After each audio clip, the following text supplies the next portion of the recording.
तो देखो हम लोगों ने अभी तक क्या चीज़ें पढ़ ली हैं। कैपेसिटर वाला हमने लोगों ने पढ़ लिया था। मैंने आप लोगों को 20-20 क्वेश्चन करने के लिए बोला था एनसीईआरटी की किताब से, या आपके पास में जो भी किताब हो आपके स्टेट बोर्ड की या सेंट्रल बोर्ड की, जिसमें भी आप पढ़ रहे हो, ठीक है। तो कम से कम 20-20 क्वेश्चन आपको करने के लिए मैंने बोला था। दो चीज़ें हैं ऐसी, उनको पढ़ाने के बाद मैं वापस लौट के आऊँगा कैपेसिटेंस पर, इसलिए क्योंकि वो जो दो चीज़ें हैं वो हम आपको सबसे पहले करंट इलेक्ट्रिसिटी में पढ़ाएंगे, रेजिस्टेंस पढ़ाते समय। उसके बाद हम वापस लौट के आएंगे कैपेसिटेंस में, तब मैं आप लोगों को दोबारा वो चीज़ बताऊंगा। तो अभी मैंने उसे होल्ड पर रखा हुआ है, कोई घबराने की जरूरत नहीं है। अपने नोट्स में कम से कम 2 पन्ने की जगह छोड़ देना, ठीक है ना। तो मैं बाद में लौट के आऊँगा वो चीज़ डिस्कस करने के लिए।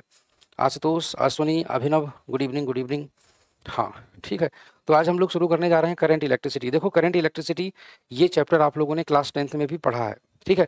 काफ़ी कुछ चीज़ें आप लोगों को पहले से इसके बारे में पता होंगी, मगर फिर भी हम लोग अब जब हम लोग इस चीज़ को यहाँ पर पढ़ रहे हैं ना, ठीक है ना, तो हाँ, अब जब हम लोग इस चीज़ को यहाँ पर पढ़ रहे हैं इस स्टेज पर, मतलब 12th में, तो थोड़ा सा लेवल बढ़ जाता है और कॉन्सेप्ट थोड़े से और डीप हो जाते हैं, ठीक है।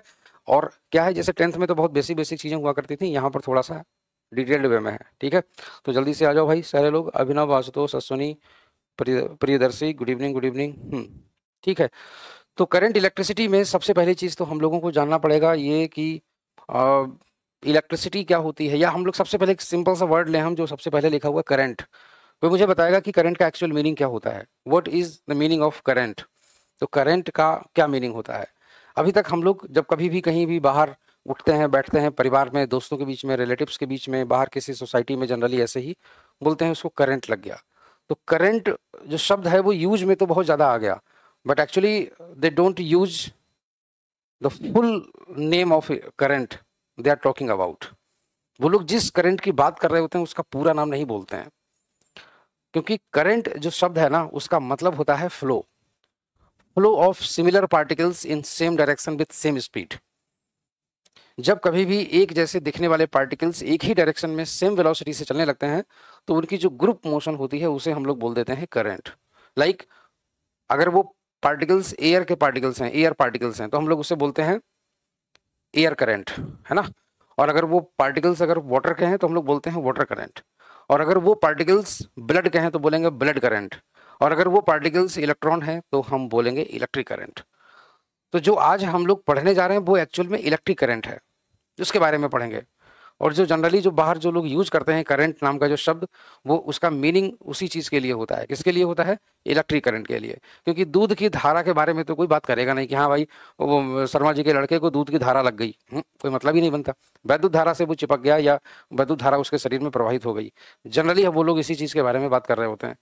तो ये चीज हो गई। अच्छा, दूसरी चीज क्या है कि जब हम लोग बात करते हैं इलेक्ट्रॉन्स की, तो इलेक्ट्रॉन्स की जब बात करते हैं तो हमारे दिमाग में सबसे पहली चीज आ जाती है चार्ज।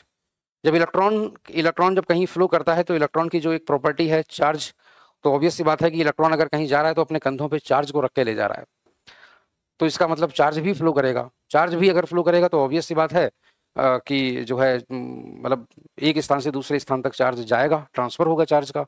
कुछ टाइम लगेगा तो कुछ चार्ज का कुछ अमाउंट ट्रांसफर होगा। बस यहीं से कॉन्सेप्ट जन्म ले लेता है इलेक्ट्रिक करंट का, है ना। बट इसके साथ साथ एक चीज ये भी है कि किसी भी एटम में 3 तरीके के पार्टिकल होते हैं। हम लोग जो भी कोई एलिमेंट लेते हैं तो इलेक्ट्रॉन, प्रोटॉन और न्यूट्रॉन, ये 3 तरीके के तुम्हारे एलिमेंट होते हैं, ठीक है।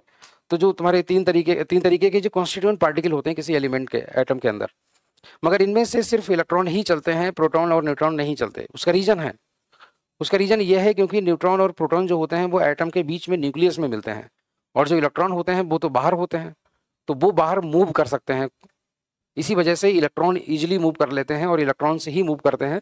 तो जो करंट इलेक्ट्रिसिटी में जब हम पढ़ते हैं इलेक्ट्रिक करंट के बारे में, तो इलेक्ट्रिक करंट तभी फ्लो करती है जब इलेक्ट्रॉन मूव करते हैं, प्रोटॉन मूव नहीं करते हैं। मगर हाँ, इलेक्ट्रॉन की एब्सेंस प्रोटॉन की प्रेजेंस को दर्शाती है। ये कहें कि इलेक्ट्रॉन की एब्सेंस प्रोटॉन का इफेक्ट दिखाती है, और प्रोटॉन का इफेक्ट है पॉजिटिव चार्ज। तो इसीलिए जब कभी भी इलेक्ट्रॉन मूव करता है तो हमेशा समझ जाना कि पॉजिटिव चार्ज भी मूव करता है, बट डायरेक्शन अपोजिट होती है। कैसे, वो हम लोग अभी डिस्कस करेंगे, देखेंगे उसमें डायग्राम में क्या समझेंगे, है ना।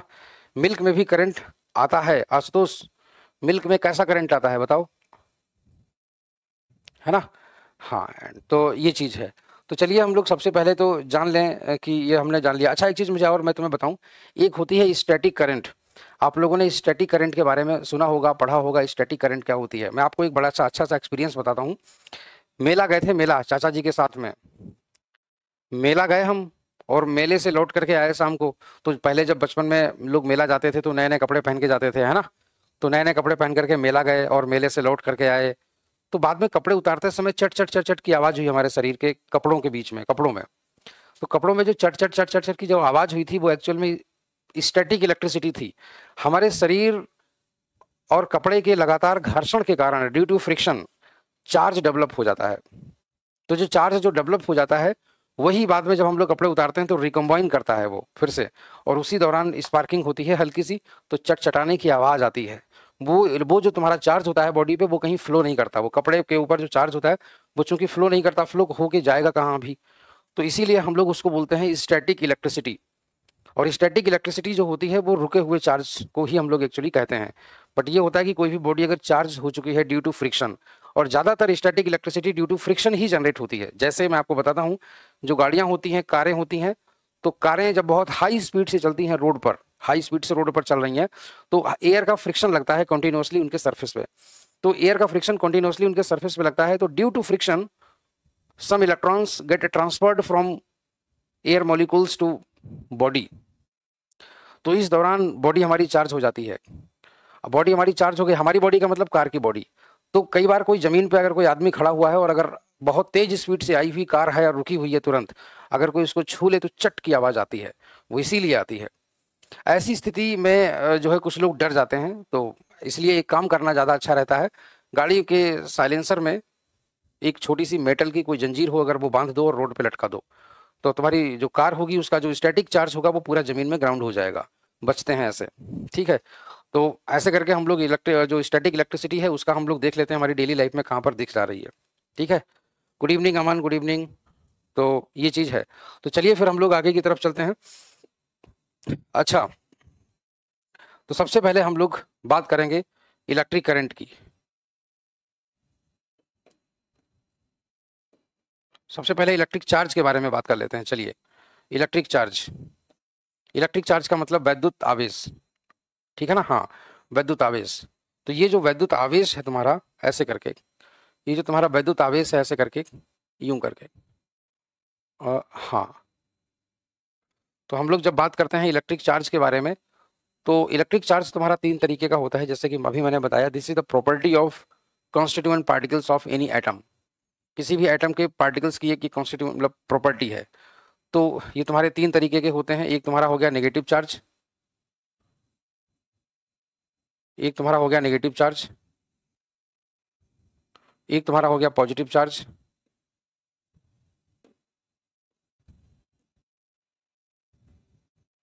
एक तुम्हारा हो गया न्यूट्रल चार्ज।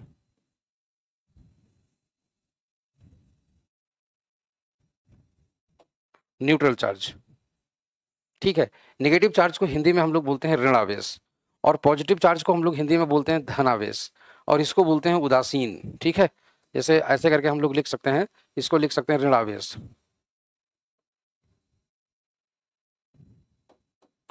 इसको लिख सकते हैं ऋण आवेश, और इसको बोल सकते हैं हम लोग धन आवेश, ठीक है। और इसको बोल सकते हैं उदासीन, ठीक। तो ये हो गया। अब हम आगे की तरफ चलते हैं, चलिए। हाँ, तो तुम्हारे ऋणावेश, धनावेश और ये आवेश, ठीक है ना। अच्छा, अब बात ये आती है, जैसे नेगेटिव चार्ज की अगर हम लोग बात करते हैं, बड़े बड़े चार्ज बनते कैसे हैं। कुछ छोटे छोटे पार्टिकल्स हैं जिनके ऊपर चार्ज हमको पता होने चाहिए। जैसे कि अगर हम लोग आपसे बोले कि चार्ज ऑफ इलेक्ट्रॉन, कि अगर इलेक्ट्रॉन का चार्ज तुम्हारा कितना है, charge of an electron on an electron, ठीक है ना। तो इसको E minus, sorry, E minus से रिप्रेजेंट किया जाता है इस तरीके से, ठीक है। तो तुम्हारा इसकी जो वैल्यू होती है वो होती है तुम्हारी जो है इस तरीके से मैं लिखता हूँ यहाँ पर, e minus, this is equal to -1.6 into 10⁻⁻19 coulomb. Coulomb इसकी यूनिट होती है, ठीक है। अच्छा, जब हम लोग बात करते हैं कि प्रोटॉन के चार्ज के बारे में, प्रोटॉन के चार्ज के बारे में, तो प्रोटॉन का चार्ज तुम्हारा कितना होगा वो भी हम लोग देख लेते हैं ऐसे करके, ठीक है। हाँ, तो प्रोटॉन का जो चार्ज होता है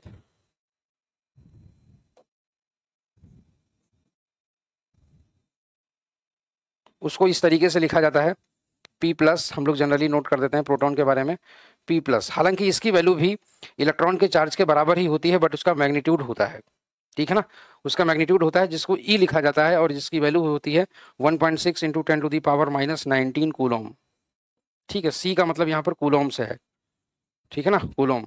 और जब हम लोग बात करते हैं न्यूट्रल चार्ज की, तो न्यूट्रल चार्ज का मतलब हो गया तुम्हारा कि न्यूट्रॉन का चार्ज, ठीक है ना।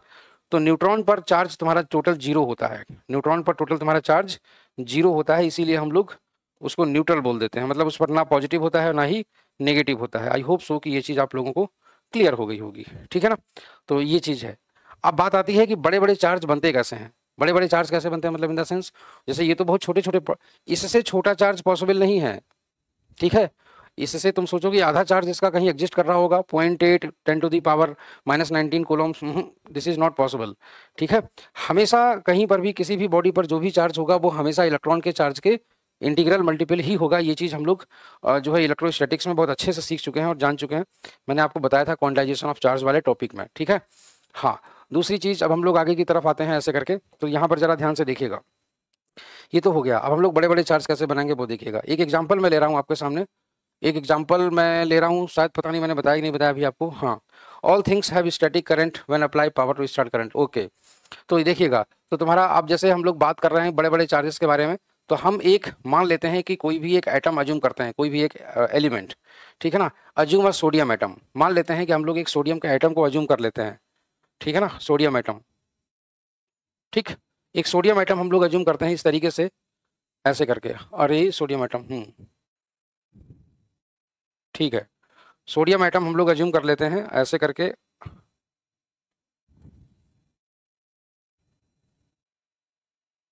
Sodium atom. अब ये सोडियम एटम मैंने क्यों अज्यूम किया, मतलब ऐसा नहीं है कि सोडियम एटम ही अज्यूम करके हम बता सकते हैं या उसी से बताया जाता है, ऐसा जरूरी नहीं है। आप कोई भी किसी भी एलिमेंट का एक एटम ले लीजिए बस, ठीक है। सोडियम एटम को हम जो लोग रिप्रेजेंट करते हैं तो हम लोग ऐसे करके लिखते हैं 11Na23, इस तरीके से लिखा जाता है ना। सोडियम का इलेक्ट्रॉनिक जो तुम्हारा जो है वो तुम्हारा नंबर जो होता है, इलेक्ट्रॉन नंबर टोटल 11 होता है, और एटॉमिक, इसको हम लोग एटॉमिक नंबर बोलते हैं, इसको एटॉमिक मास बोलते हैं, ठीक है। तो यहाँ पर जो ये वाला तुम्हारा नंबर है ऐसे करके, ये वाला जो तुम्हारा नंबर है ये रिप्रेजेंट करता है इस तरीके से प्रोटॉन्स की संख्या प्लस न्यूट्रॉन्स की संख्या, ठीक है ना। इस तरीके से ये तुम्हारा रिप्रेजेंट करता है यहाँ पर ऐसे करके। अच्छा, ये वाला जो नंबर है तुम्हारा, ये वाला, ये तुम्हारा नंबर रिप्रेजेंट करता है कि इसमें इलेक्ट्रॉन्स की संख्या कितनी है, और किसी भी एटम में जितने इलेक्ट्रॉन होते हैं, किसी भी एटम में जितने इलेक्ट्रॉन होते हैं उसमें उतने ही प्रोटॉन्स भी होते हैं, ठीक है ना, उसमें उतने ही प्रोटॉन्स भी होते हैं, याद रखिएगा, ठीक है ना। तो ये चीज़ होती है, ये तुम्हारा ये चीज़ जो है दिखाता है। तो यहाँ पर मैं ऐसे करके लिख सकता हूँ कि ऐसे करके इसको हम लोग लिख देते हैं, इसको लिख देते हैं कैपिटल M, और इसको लिख देते हैं Z, ठीक है ना, Z। तो यहाँ पर मैं Z और कैपिटल M को थोड़ा सा डिटेल में लिखे दे रहा हूँ मैं। तो यहाँ पर हम लोग लिखते हैं कि Z is the atomic number, atomic number, ठीक। और जो तुम्हारा M है एटॉमिक नंबर, और एटॉमिक नंबर हम लोग लिखते हैं तो Z will be equal to, this is the number of electrons, number of electrons in an atom, in a neutral atom, number of electrons in a neutral atom, ठीक। और यही चीज इसके लिए भी सच होती है, यही चीज तुम्हारी इसके लिए भी सच होती है, किसके लिए, इसके लिए भी सच होती है, नंबर ऑफ प्रोटॉन्स, ठीक है ना, number of protons in a neutral atom. तो नंबर ऑफ इलेक्ट्रॉन्स और नंबर ऑफ प्रोटॉन्स दोनों तुम्हारे किसी भी न्यूट्रल एटम में सेम होते हैं, ठीक है। अच्छा, दूसरी चीज तुम्हारा आ जाता है तुम्हारा कैपिटल M, कैपिटल M, इसको हम लोग बोलते हैं एटॉमिक मास, एटॉमिक मास या एटॉमिक वेट भी कभी कभी बोल देते हैं, कोई दिक्कत वाली बात नहीं है, ठीक है। अच्छा, दूसरी चीज क्या है, अब हम लोग आगे की तरफ, थोड़ा सा आगे की तरफ मूव करते हैं ऐसे करके, ध्यान से देखिएगा ऐसे करके। तो यहाँ पर atomic mass, this is the sum of, तो यहाँ पर मैं लिखता हूँ या सम ऑफ न्यूक्लियंस, यार मैं लिख देता हूँ number of electrons plus number of protons, number of protons, ठीक है ना। हाँ, नंबर ऑफ प्रोटॉन्स, ठीक इस तरीके से। तो ये तुम्हारा number of electrons plus number of protons हो जाएगा इस तरीके से, ठीक है। अच्छा, जब हम लोग यहाँ पर बात करते हैं सोडियम के एटम में, तो सोडियम के एटम में तुम्हारे एक एटम में इलेक्ट्रॉन्स की संख्या तुम्हारी कितनी हो गई? सोडियम के एक एटम में इलेक्ट्रॉन्स की संख्या, एक एटम में इलेक्ट्रॉन्स की संख्या हो गई है तुम्हारी कितनी?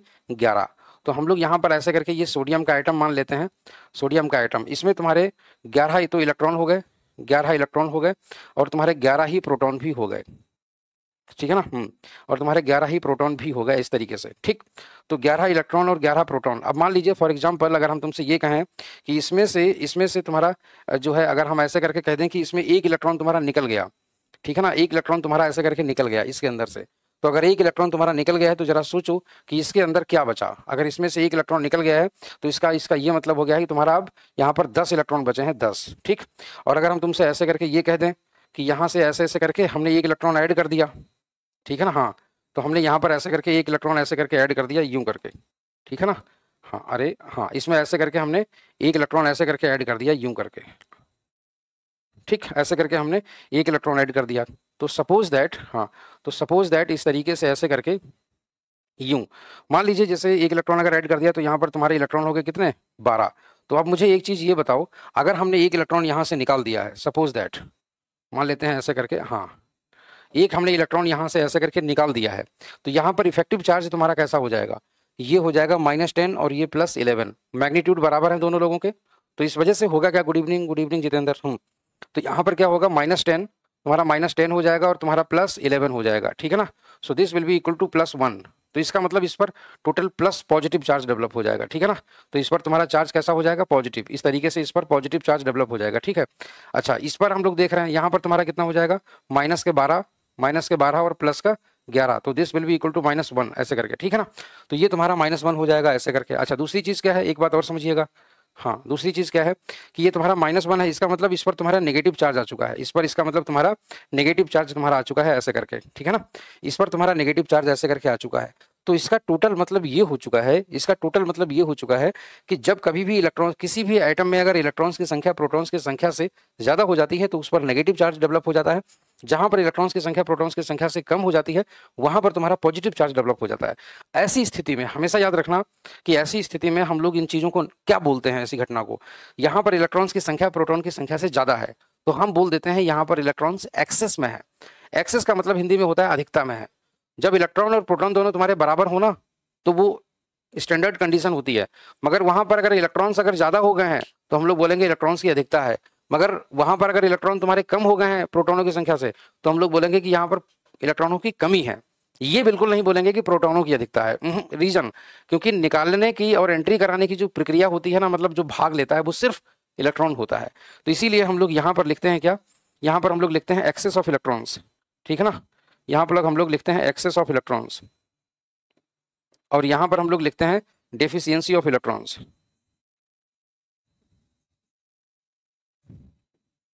यहाँ पर लिखते हैं डेफिशिएंसी ऑफ इलेक्ट्रॉन्स। डेफिशिएंसी का मतलब होता है हिंदी में हम लोग बोलते हैं कमी, तुम्हारा इलेक्ट्रॉनों की कमी, ठीक है ना। हाँ, तो तुम्हारा इलेक्ट्रॉनों की कमी होती है ये ऐसे करके, इस तरीके से, ठीक है ना। ये तुम्हारा इलेक्ट्रॉनों की अधिकता, वहां पर इलेक्ट्रॉनों की कमी। आई होप सो कि आप लोगों को ये चीज क्लियर हो गई होगी, ठीक है ना। तो आप बताओ, किसी को कोई डाउट रह रहा है इसमें, है ना। अब तो किसी को कोई डाउट रहने जैसा कोई चांस तो नहीं बन रहा है इसमें, आई होप सो।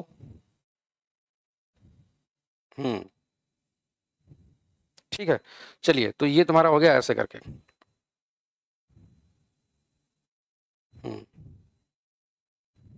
ऐसे करके, चलिए, ठीक है। तो ये इतनी चीज आप लोग पहले फटाक से नोट कर लीजिए, इसको नोट करो जल्दी से। Good evening Jitendra, good evening, good evening. ठीक है, तो ऐसे करके चार्ज के बारे में हम लोग शुरू में देखते हैं। Always remember, excess of electrons leads to negative charge and deficiency of electrons leads to the positive charge. Okay, तो इस तरीके से जब कभी भी किसी भी आइटम के अंदर से इलेक्ट्रॉन डाले जाते हैं या निकाले जाते हैं तो तुम्हारे पॉजिटिव और नेगेटिव चार्जेस डेवलप हो जाते हैं। और न्यूट्रल चार्ज तुम्हारा कब बनता है? न्यूट्रल चार्ज तुम्हारा कब बनता है? न्यूट्रल चार्ज तुम्हारा तब बनता है when the number of electrons and number of protons both are equal, ठीक है ना। तो ऐसी कंडीशन में ये तुम्हारा तब होता है, ठीक है। आई होप सो कि ये चीज क्लियर हो गई होगी। चलिए, तो हम लोग इसके अब आगे की ओर चलते हैं। तो ये तो आप लोगों का क्लियर हो गया। अच्छा, अब आप एक चीज यहाँ पर ये सोचिए कि अगर हमने इसमें से एक इलेक्ट्रॉन डाला, जैसे सपोज दैट मान लेते हैं, अगर हमने जैसे ये चीज़ मैंने आपको शायद इलेक्ट्रोस्टैटिक्स में थोड़ी बहुत और डिटेल से बताई थी कि चार्ज जो होता है वो हमेशा क्वांटाइज्ड होता है, ठीक है। हाँ चलिए, तो यहाँ पर चार्ज के बारे में हम लोगों ने सीख लिया। अब हम लोग आते हैं जरा मटेरियल्स पर। अभी हम लोग सिर्फ दो टाइप के मटेरियल्स के बारे में सीखेंगे। कुछ होते हैं जो कंडक्टर कहलाते हैं, कुछ होते हैं जिन्हें हम इंसुलेटर कहते हैं, ठीक है। और कुछ जो सेमीकंडक्टर की कैटेगरी में आते हैं उनके बारे में हम लोग इस सेक्शन के, तुम्हारे 12th के बिल्कुल लास्ट में पढ़ेंगे। रीजन, क्योंकि सेमीकंडक्टर की पूरी फिजिक्स अलग है, ठीक है। उस पर बहुत रिसर्च हुआ, बहुत एप्लीकेशन हुआ है, बहुत ज़्यादा इस्तेमाल में चीज़ें आती हैं, बहुत सही नई सारी डिवाइसेस बन चुकी हैं सेमीकंडक्टर को लेकर के। इसी वजह से उसका एप्लीकेशन बहुत ज़्यादा है, इसी वजह से उसको अलग चैप्टर दे दिया गया। चलो भैया तुम्हारा परिवार अलग बसा दें, अब हम समझ गए, वो बहुत महत्वपूर्ण हो चुके हैं। तो इसीलिए हम लोग पढ़ते हैं जरा इलेक्ट्रिक मटेरियल्स, इलेक्ट्रिकल मटेरियल्स, ठीक है ना। तो इलेक्ट्रिकल मटेरियल्स, तो देखिएगा जरा, ये इलेक्ट्रिकल मटेरियल्स क्या होते हैं। सबसे पहली चीज़, हम लोग जब बात करते हैं इलेक्ट्रिकल मटेरियल्स के बारे में, तो मटेरियल्स, इलेक्ट्रिकल मटेरियल्स मतलब वे मटेरियल हैं, ये वे मटेरियल हैं जिनके बारे में हम पढ़ रहे हैं, जो कुछ मटेरियल्स तो इलेक्ट्रिसिटी को कंडक्ट करवाएंगे। इसका मतलब है कि चार्ज जिनके अंदर से फ्लो कर सकता है, और कुछ होंगे जिनके अंदर से चार्ज फ्लो नहीं कर सकता है। इसीलिए हम लोग यहाँ पर तीन तरीके के मटेरियल, इनको बोलते हैं वैद्युत पदार्थ, हिंदी में बोलते हैं वैद्युत पदार्थ, ठीक है। आप समझ जाइएगा, वैद्युत पदार्थ मैं लिखे दे रहा हूं यहां पर, वैद्युत पदार्थ। वैद्युत पदार्थ, अरे हाँ ठीक है ना, हाँ वैद्युत पदार्थ। तो समझिएगा यहाँ पर, जैसे अगर हम लोग बात करते हैं वैद्युत पदार्थ के बारे में, तो कुछ होते हैं तुम्हारे कंडक्टर, ठीक है ना, जिन्हें हम लोग बोलते हैं चालक या सुचालक बोल देते हैं हम लोग, ठीक है। और कुछ होते हैं तुम्हारे बैड कंडक्टर या इंसुलेटर, तो इनको हम लोग बोल देते हैं कुचालक, ठीक है ना। हाँ ऐसे करके। सो आई होप सो कि ये चीज आप लोगों को धीरे धीरे कनेक्ट कर रही होंगी, ठीक है ना। चलिए, तो कंडक्टर मटेरियल्स क्या होते हैं। Conductors are those materials who allow the flow of charge inside them. ये वे पदार्थ होते हैं जो अपने अंदर से आवेश के प्रवाह को होने देते हैं। समझ गए ना मेरी बात को। जैसे मेटल्स, सभी धातुएं। अच्छा एक बात मैं आपको और बता दूं, चार्ज कितने तरह से फ्लो कर सकता है। क्या सिर्फ इलेक्ट्रॉनों के जरिए ही चार्ज फ्लो करता है? जी नहीं, सिर्फ इलेक्ट्रॉनों के जरिए ही चार्ज फ्लो नहीं करता। चार्ज के फ्लो होने का एक और तरीका है, और वो है आयंस के रूप में। जो आयन होते हैं ना, हाँ जितेंद्र मैंने बेटा लिख दिया है। तो जो आयन होते हैं, आयन, आयन केमिस्ट्री में आपने पढ़ा होगा, एक होता है धन आयन, एक होता है ऋण आयन, मतलब पॉजिटिव आयन और एक नेगेटिव आयन। तो चार्ज दो तरीके से फ्लो कर सकता है, एक इलेक्ट्रॉन्स के रूप में कि इलेक्ट्रॉन खाली चलते चले जाएं, और एक होता है आयन के रूप में, ठीक है ना। तो इसीलिए हम जब भी कभी भी इलेक्ट्रिसिटी की करंट की डेफिनेशन देते हैं, तो हम लोग बोल देते हैं कि जब कभी भी चार्ज फ्लो करता है, सिर्फ इलेक्ट्रॉन अगर हम कह देंगे तो ये थोड़ी सी बायसिंग हो जाएगी बाकियों के साथ में, ठीक है। तो कंडक्टर, तो हम लोग कंडक्टर चालक की श्रेणी में देखते हैं जरा कंडक्टर। तो चलिए हम लोग यहाँ पर ऐसे करके कंडक्टर डाल देते हैं, हेडिंग कंडक्टर, ठीक है। ऐसे करके कंडक्टर, तो कंडक्टर ये हो गया। अब देखिएगा conductor, those materials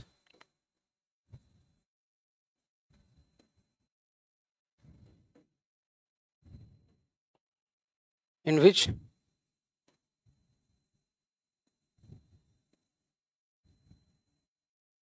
charge flows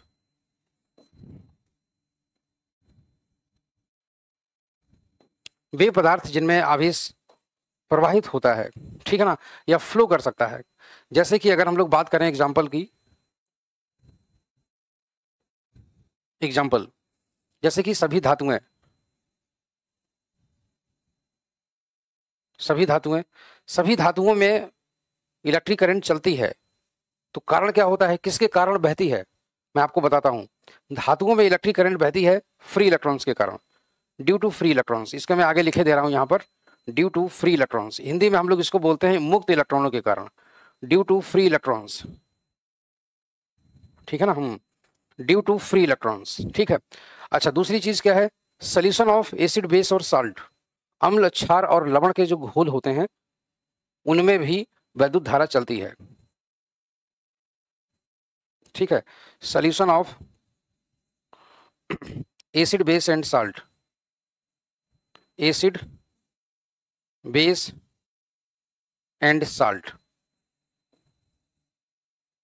ठीक, तो इनमें इनमें किसके कारण इलेक्ट्रिक करंट चलती है? इनमें इलेक्ट्रिक करंट चलती है due to the flow of, due to free ions, मुक्त आयनों के कारण। एक चीज मैं और बता दूं, आयन आयन जो होते हैं वो रुके हुए भी होते हैं, तो कभी सिर्फ ये मत कह देना कि आयनों के कारण। जो सही चीज होगी फ्री आयंस के कारण।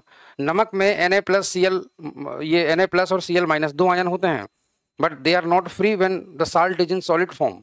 जब नमक सॉलिड में होता है, ठोस अवस्था में, तो उसमें दोनों आयन रुके होते हैं, चिपके होते हैं एक दूसरे से, बट जब वो पानी में डाल दिया जाता है तो वो फ्री हो जाते हैं आयन, और तब इलेक्ट्रिक करंट फ्लो करती है। ठीक है, एक तुम्हारा होता है ग्रेफाइट। आप लोगों ने ग्रेफाइट का नाम सुना होगा, आई होप सो। ग्रेफाइट, तो ग्रेफाइट जो होती है जिससे पेंसिल बनाई जाती है, ग्रेफाइट में इलेक्ट्रिक करंट चलती है रेजोनेटिंग इलेक्ट्रॉन के कारण। एक इलेक्ट्रॉन होता है जिसका नाम होता है अनुनादी इलेक्ट्रॉन, तो उसको हम लोग बोल देते हैं अनुनादी इलेक्ट्रॉन, है ना। हाँ, अनुनादी इलेक्ट्रॉन। तो तुम्हारा ये ग्रेफाइट जो है ना, ग्रेफाइट में इलेक्ट्रॉन करंट उसी लिए चलती है, तो due to resonating electron,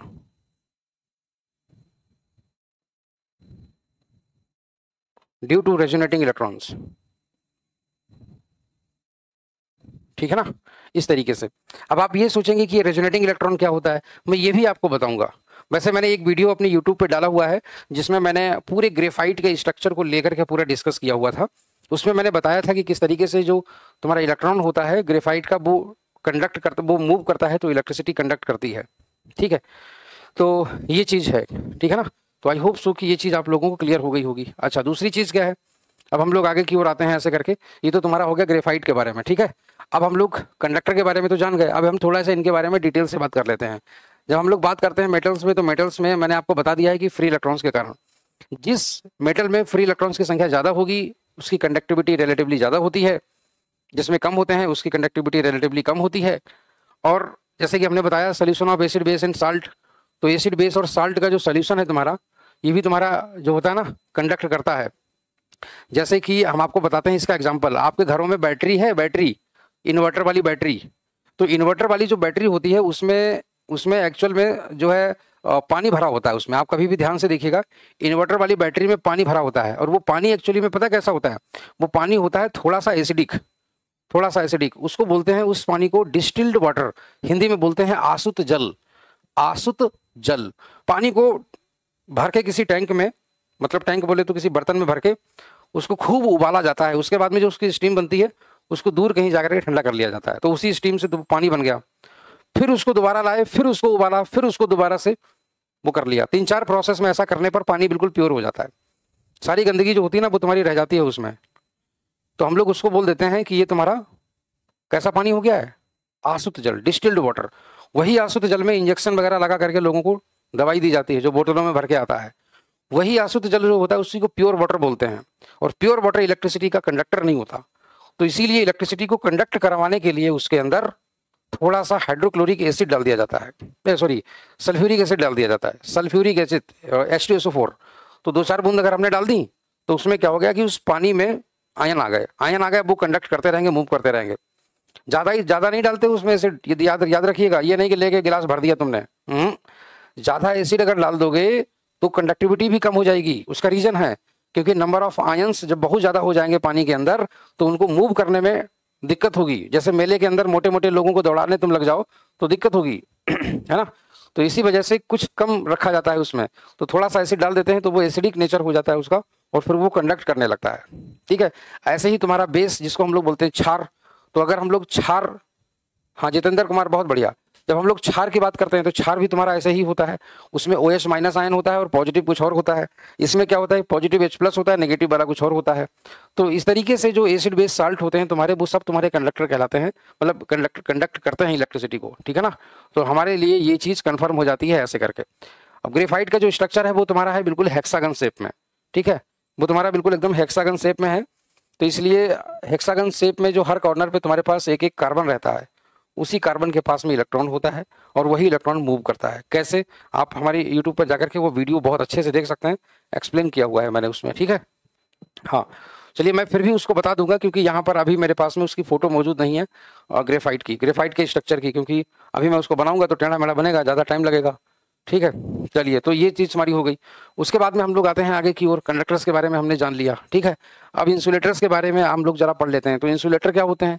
insulator देखो बच्चा, वो लोग होते हैं, मतलब वो मटेरियल्स होते हैं इंसुलेटर, जो मटेरियल्स इलेक्ट्रिसिटी को कंडक्ट नहीं करने देते हैं, ठीक है ना।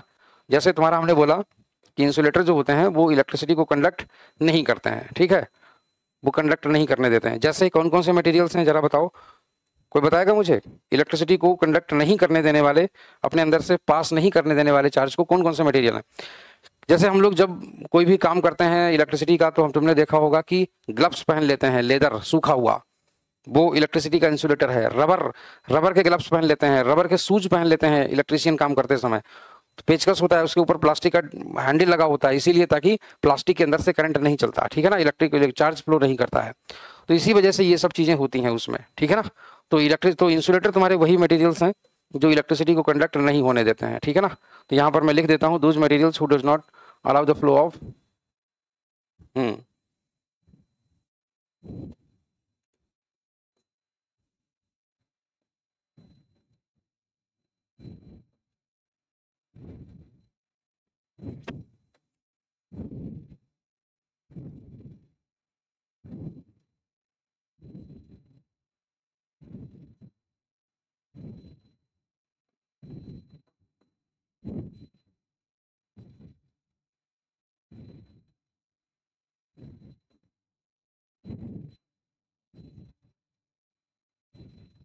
हम्म ये हो गया एग्जाम्पल। इसमें कई सारे एग्जाम्पल हैं, जैसे कि मैं आपको बताता हूँ। एक तो तुम्हारा प्लास्टिक हो गया, बताते जाओ तुम लोग एग्जाम्पल्स। प्लास्टिक हो गया, रबर हो गया, ठीक है ना। सूखी लकड़ी हो गई, सूखी लकड़ी, ठीक है ना। ड्राई लेदर हो गया, ठीक है ना, ड्राई लेदर। अच्छा, दूसरी चीज तुम्हारे पास में पीवीसी हो गया, पीवीसी। पीवीसी का मतलब पॉलीविनाइल क्लोराइड, पॉलीविनाइल क्लोराइड, ठीक है ना, पॉलीविनाइल क्लोराइड। और उसके बाद एक गैस होती है SF6 गैस, ठीक है ना, SF6। इसको बोलते हैं sulphur hexa fluoride gas, sulphur hexa fluoride. Hexa का मतलब 6, सल्फर का मतलब सल्फर, और फ्लोराइड इसलिए क्योंकि फ्लोरीन है। इसका बहुत जबरदस्त इस्तेमाल है इलेक्ट्रिकल इंजीनियरिंग में, मैं आपको बताऊंगा बाद में, ठीक है। तो तुम्हारा SF6 गैस ये हो गया। और उसके बाद में तुम्हारा पोर्सलिन, पोर्सलिन। अब ये पोर्सलिन क्या होता है आप पहली बार सुन रहे होंगे। एक्चुअली में इसे हम लोग देसी भाषा में चीनी मिट्टी बोल देते हैं, ठीक है ना। तो इसको देसी भाषा में हम लोग बोल देते हैं चीनी मिट्टी, ठीक है। हाँ, तो ये वही चीज है पोर्सलिन। और इसका इस्तेमाल जो है ना, वो आपने देखा होगा, खंभे जो होते हैं ना बिजली के खंभों पर जो कटोरियां लगी होती हैं ना चॉकलेटी कलर की, ये वही कटोरियां होती हैं, ये वही कटोरियां होती हैं पोर्सलिन की बनी हुई, इसको पोर्सलिन बोला जाता है। घरों में जो घरों की टाइल्स बनी होती हैं, घरों की टाइल्स भी पोर्सलिन की ही बनी होती हैं जनरली। तो इसीलिए घरों की टाइल्स अगर लगी हुई हैं तो टाइल्स में जनरली करंट उतरने का सामान मतलब चांसेस बहुत कम बनते हैं। अमन चौरसिया जी, बेटा जी। हाँ, तो ये चीज हो गई। तो पोर्सलिन हो गया। और इसके बाद में तुम्हारे जैसे और भी तुम्हारे कई सारे एग्जांपल्स बन सकते हैं, ठीक है। ग्लास हो गया तुम्हारा, ग्लास, ग्लास, ETC बोले तो ETC कोई मटेरियल नहीं है, ठीक है ना। हाँ, तो ये चीज है, याद रखिएगा इस चीज को। तो फटाक से इसको नोट कर लीजिए आप लोग, इसको फटाक से नोट कर लीजिए, है ना। हाँ, इसको फटाक से नोट कर लीजिए जल्दी से, फिर हम लोग आगे की ओर चलते हैं। या हाँ, चलो जल्दी से इसको नोट कर लो, जल्दी से फटाक से। हम्म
तो ये चीज़ हो गई।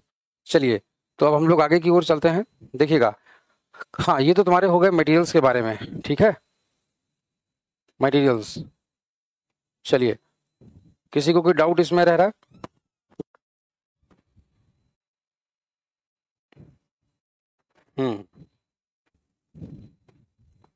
हम्म चलिए, तो हम लोग आगे की ओर बढ़ते हैं।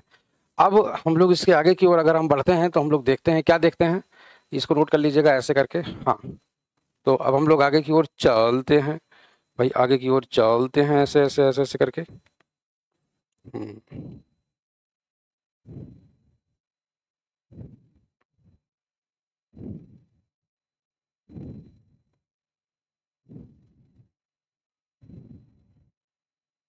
हम्म चलिए, तो हम लोग अब आते हैं इलेक्ट्रिक करंट के बारे में। देखिएगा, इलेक्ट्रिक करंट,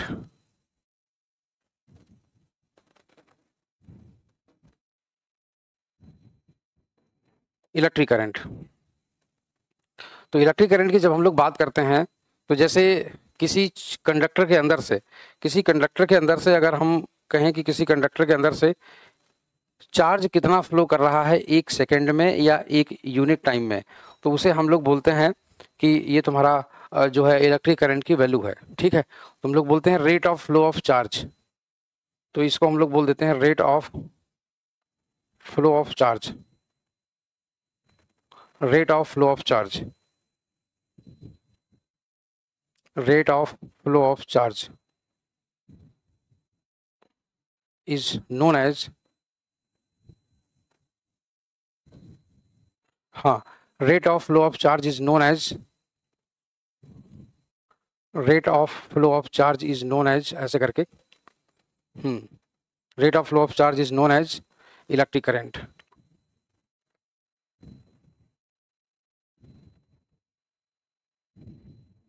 ठीक, इस तरीके से। और इसकी जो वैल्यू है वो तुम्हारी क्या है, देखिएगा जरा। हाँ, rate of flow of charge is known as electric current.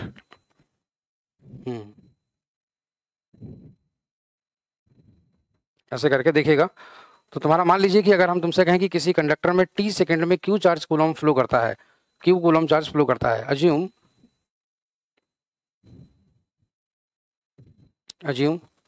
Q coulomb charge या Q charge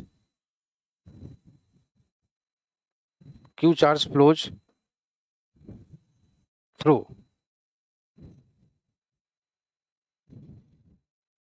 Q charge flows through,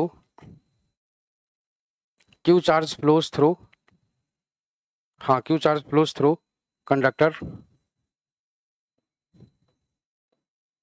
during time T, during time T, during time T.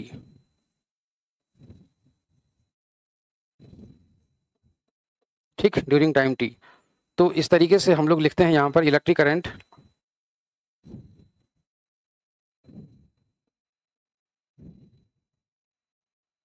Electric current I equal to the charge flow Q upon time taken,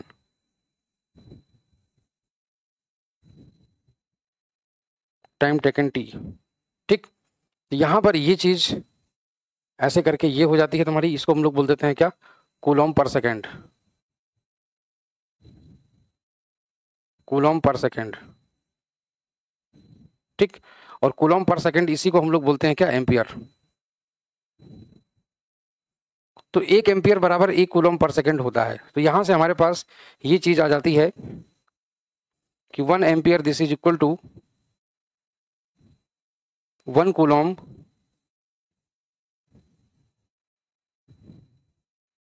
upon second.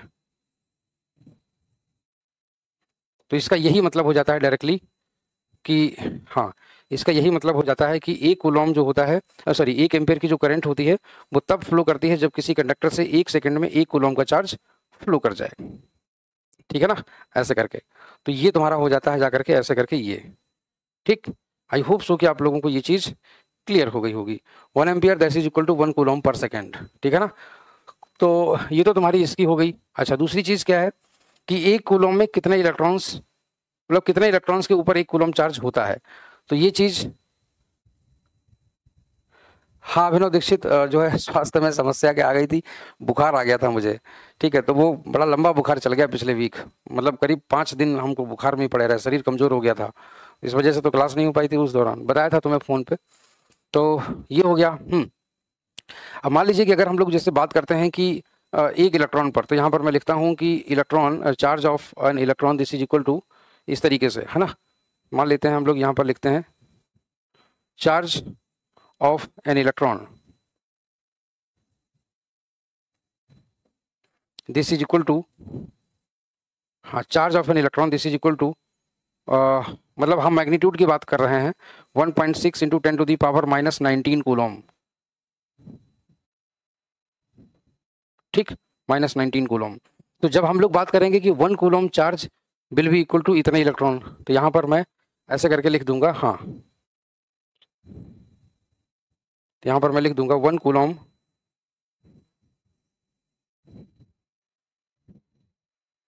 1 coulomb charge that will be equal to 1/1.6 into 10⁻⁻19 coulomb. हाँ इतना ऐसे लिखे दे रहा हूँ मैं, इतने electrons. ठीक, इतने। तो यहाँ पर जब हम लोग इसको ऐसे करके अगर डिवाइड करके लाएंगे ना, तो ये तुम्हारा हो जाएगा 10⁻19 अपॉन 1.6, इस तरीके से, इतने इलेक्ट्रॉन्स, मतलब 6.25 इंटू 10⁻16 या 17 ऐसे करके कुछ आता है, 6.25 इंटू 10⁻18। ठीक है, तो इसको हम लोग ऐसे भी करके लिख सकते हैं 6.25 इंटू 10⁻18 इलेक्ट्रॉन्स, हाँ इंटू 10⁻18 इलेक्ट्रॉन्स। ठीक, ये हो गया तुम्हारा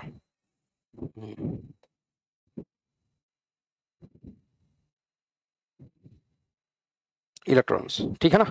तो यहां पर हम लोग इसको ऐसे भी लिख सकते हैं 6.25 इंटू 10⁻18 इलेक्ट्रॉन्स पर सेकेंड। ठीक है ना, हाँ ये हो गया तुम्हारा, इतने इलेक्ट्रॉन्स पर सेकेंड तुम्हारे फ्लो करेंगे ऐसे करके। ठीक है ना, हाँ इतने इलेक्ट्रॉन्स तुम्हारे फ्लो करेंगे ऐसे करके। आई होप सो कि ये चीज़ आप लोगों को क्लियर हो गई होगी। ठीक है ना, और ये एक अच्छा खासा नंबर होता है, 1 एम्पियर की करंट में इतने इलेक्ट्रॉन 1 सेकंड में फ्लो कर जाते हैं, समझो जरा। ठीक है, और हाँ भाई अपने दोस्तों को थोड़ा और जोड़ो यार, तुम्हारे स्कूल के इंटर कॉलेज के जो भी तुम्हारे दोस्त हों, उनको बोलो कि भैया कम से कम फिजिक्स यहाँ पढ़ लें चल करके।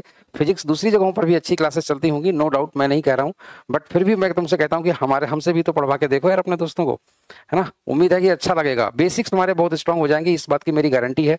नीट और IIT जेई के लिए एकदम निश्चिंत हो जाओगे तुम, मतलब नीट खाली प्रैक्टिस करनी बाकी रहेगी आपको, इसके अलावा कुछ नहीं छोड़ते हम। पिछले साल भी अपने सीनियर से पूछना, छोड़ा कुछ भी नहीं था, खाली प्रैक्टिस IIT जेईई और नीट की कर लोगे एक्स्ट्रा, समझो हो गया कल्याण। ठीक है, चलिए फिर इसको फटाक से नोट कर लीजिए आप लोग।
अच्छा हाँ, मैं ये कह रहा था, अभी अब मैंने माइक बंद कर लिया था, मैं ये कह रहा कि ज़्यादा से ज़्यादा लोग आप डेली क्लास में आया करो, ठीक है।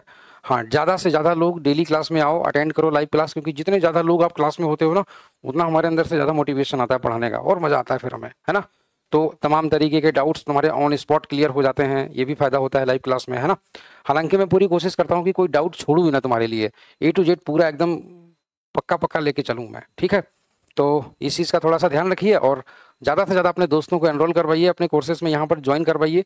इससे देखिए एक अच्छा हेल्दी कॉम्पिटिटिव एनवायरनमेंट बनेगा आपके बीच में, ठीक है। और आगे के लिए हमें मोटिवेशन मिलेगा। तो आप अपने स्कूल के दोस्तों के बीच में, रिलेटिव्स के बीच में हमारे कोर्सेज के बारे में बता सकते हैं। Thank you, bye bye, love you all.